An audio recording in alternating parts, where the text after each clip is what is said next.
ولما بلغ أشده واستوى آتيناه حكما وعلما وكذلك نجزي المحسنين.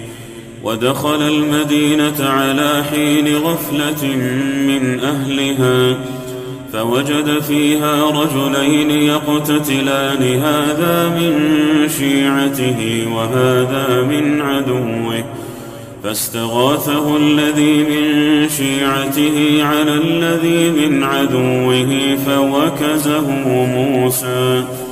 فوكزه موسى فقضى عليه قال هذا من عمل الشيطان إنه عدو مضل مبين. قال رب إني ظلمت نفسي فاغفر لي فغفر له إنه هو الغفور الرحيم.